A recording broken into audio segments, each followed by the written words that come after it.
Chaque jour, l'association Cap Devant œuvre pour l'accompagnement des personnes en situation de handicap. Pour en parler avec nous, je reçois aujourd'hui Hélène Couteau, responsable communication au sein de l'association. Bonjour et bienvenue sur Sensation. Merci. Alors Cap Devant met un point d'honneur à accompagner les personnes en situation de handicap dans la vie de tous les jours, les enfants comme les adultes. Comment Cap Devant a pu voir le jour ? Alors notre association, donc elle a vu le jour en 1954, donc au sortir de la guerre. À l'époque, elle s'est appelée l'Association nationale des infirmes moteurs cérébraux. Elle a été créée donc par Madeleine Fauquenberg, une résistante pendant la guerre, accompagnée du professeur Guy Tardieu et de parents d'enfants touchés par ce handicap, l'IMC. Et à l'époque, voilà, elle avait avec 3 objectifs en fait, donc la recherche médicale, de mettre en place des actions auprès des pouvoirs publics pour défendre les droits des personnes en situation de handicap et la création d'établissements spécialisés pour aider ces personnes. Alors justement, aujourd'hui, en 2020, quels sont les objectifs et les missions de Cap Devant ? Alors donc nous, notre association, elle accueille et elle accompagne des enfants, des adultes en situation de handicap moteur principalement, au sein d'établissements et services qui lui sont dédiés. Et quels sont les accompagnements que vous proposez justement au sein de l'association pour les enfants atteints d'un handicap ? Alors, notre accompagnement auprès des enfants et des jeunes, il se fait au sein de structures qu'on appelle des instituts d'éducation motrice, principalement. Donc, qui sont des lieux d'accueil de jour pour des enfants qui ne sont pas scolarisés en milieu ordinaire et à qui donc, on va proposer un accompagnement donc, éducatif, donc scolaire, qui leur est adapté, mais à côté de ça, de l'accompagnement paramédical, médical, psychologique dont ils ont besoin. Nos établissements ont aussi plusieurs places en internat.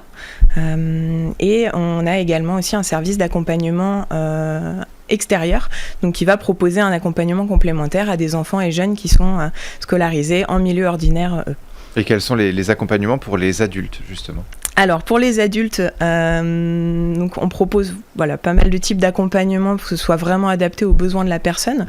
On a tout d'abord des lieux de vie, donc des foyers, donc qui soient des foyers d'hébergement, des foyers de vie ou des foyers d'accueil médicalisé aussi pour des personnes qui ont des besoins un petit peu plus larges.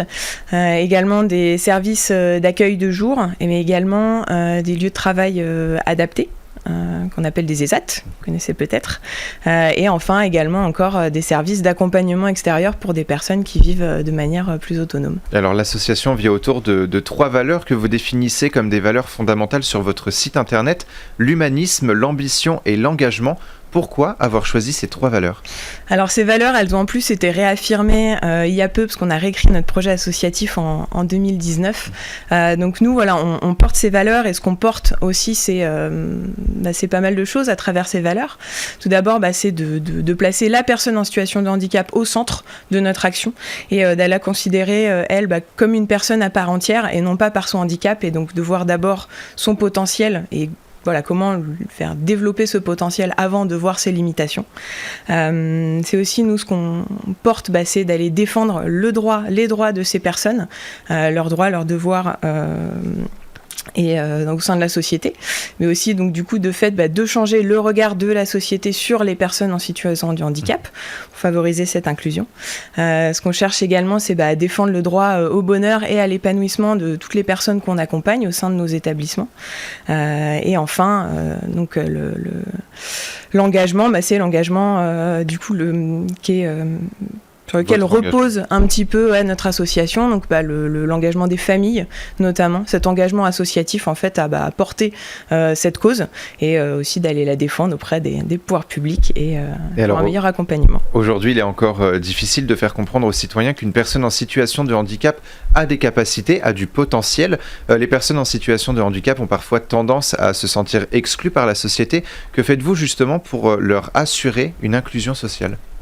Alors nous, on les accompagne à quasiment tous les niveaux, et donc ça, ça se traduit dans nos projets de tous les jours au sein de nos établissements à tous les niveaux. C'est d'aller, de leur donner l'accès aussi à énormément d'activités, qu'elles soient culturelles, sociales, à beaucoup de savoir, de développer les compétences.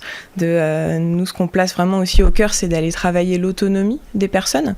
Donc, de les accompagner pour qu'elles sachent faire le plus possible d'actes de la vie de tous les jours, en fait, seules. Essayer d'accompagner un maximum aussi vers une vie en autonomie.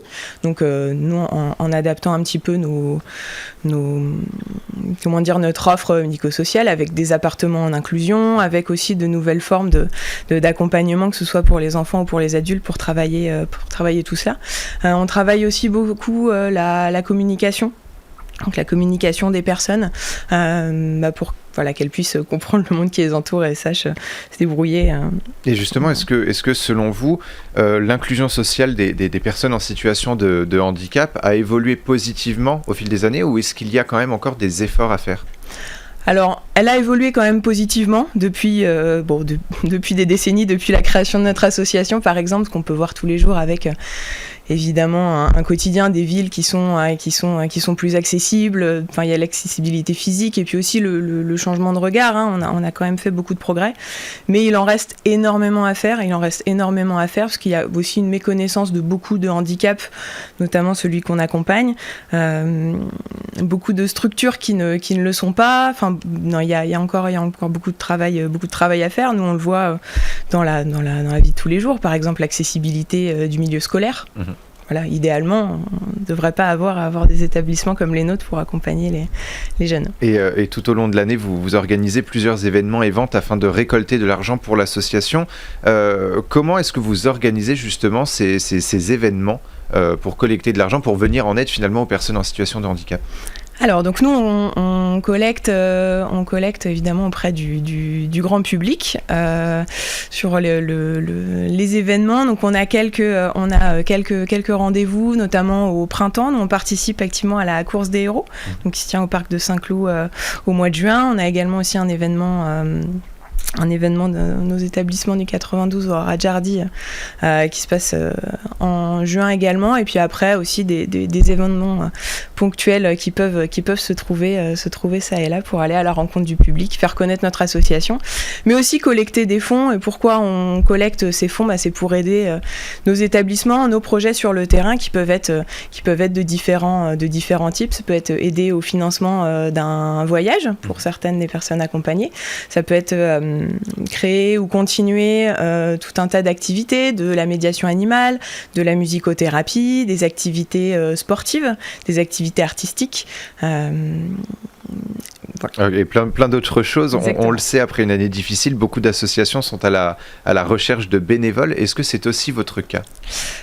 Oui, nous sommes à la recherche de bénévoles. Nous, on est vraiment dans une démarche de aussi s'entourer de nouvelles compétences et d'accueillir aussi du bénévolat motivé. Et quelles sont justement les missions des bénévoles ?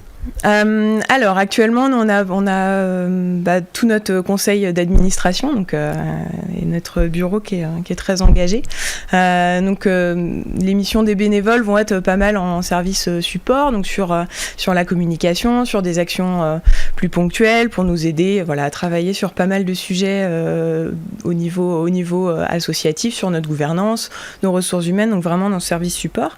Et sur le terrain, on a aussi des bénévoles qui sont là dans le quotidien des établissements, qui par exemple vont accompagner des personnes, des résidents de foyer pour aller à des événements, aller à des matchs de foot par exemple, ou des événements culturels sur Paris.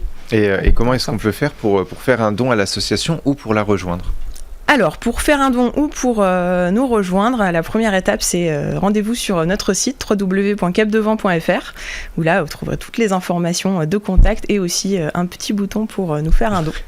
On va parler un petit peu de vous maintenant. Quel est votre parcours et comment est-ce que vous avez connu l'association Capdevant ? Qu'est-ce qui vous a donné envie de rejoindre cette association ? Alors moi, personnellement, je travaillais pas dans le handicap, mais je travaillais dans l'associatif déjà avant. Et j'ai découvert l'association en fait en faisant une recherche parce que je recherchais un nouveau poste en arrivant. Et ça a été vraiment une vraie découverte parce que j'ai vraiment eu l'impression de changer de monde. Moi, je viens d'un monde de valides où je ne connaissais pas de personnes en situation de handicap.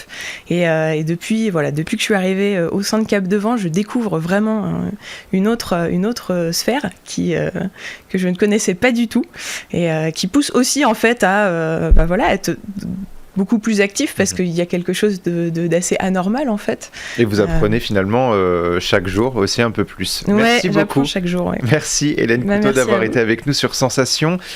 Pour plus d'informations, on peut se rendre sur le site capdevent.fr et pour revoir ou réécouter cette émission, rendez-vous sur notre site et application Radio Sensation.